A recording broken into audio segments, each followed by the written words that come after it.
All right, here we go. This is what I'm doing today. It's a Mortise and Tenyon fence. My string's catching on. There we go. If you'll notice, I've cut these mortises out, top and bottom, and it makes the fence much stronger instead of just screwing it into the end. Now you could put the board here and screw it on.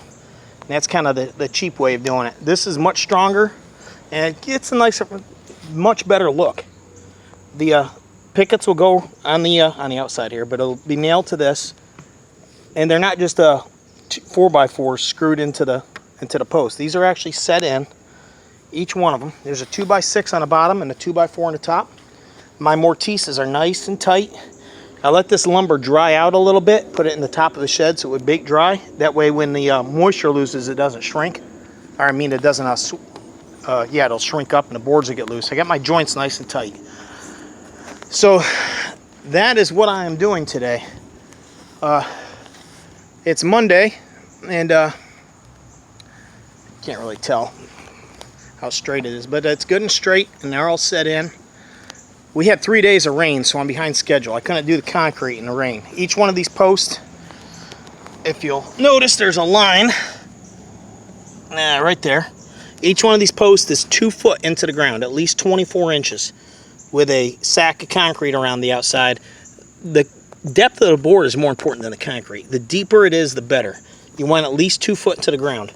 So that's the 2 foot mark, which is slightly below grade of the soil. So I'm a little bit deeper than 2 foot, but it comes out pretty good. And I got a couple of inches clearance on this. I wanted it up higher, but the homeowner wanted it nice and low to prevent the dog from digging to go underneath it. But it's not setting on the ground, so it shouldn't rot out. So when we're done, we're putting caps on all of these. I got 6x6 big monsters on the corners.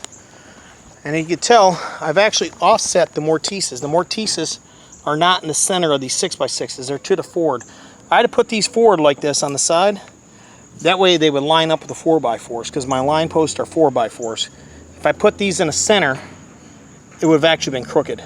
The last rail would have been like this. So to keep them in line with the 4x4s, I mortise these 6x6s. And there's one on the facial. You'll notice it's, once again, it's offset. They're actually to the forward part of the lumber, so it lines up in my 4x4s. And they're really tall right now, but we're going to cut them down to height, and once again we're going to put a cap on them, and they're going to have a finial of some kind on the ends. And here's the gate. Here's one for the gate. I got installed. I did this a couple of days ago before it started raining.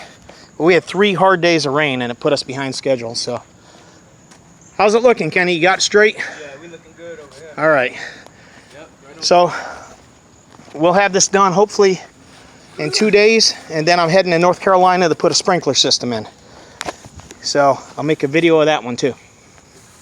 Kenny, you want to be famous? I've been famous, bro. All right. Born famous.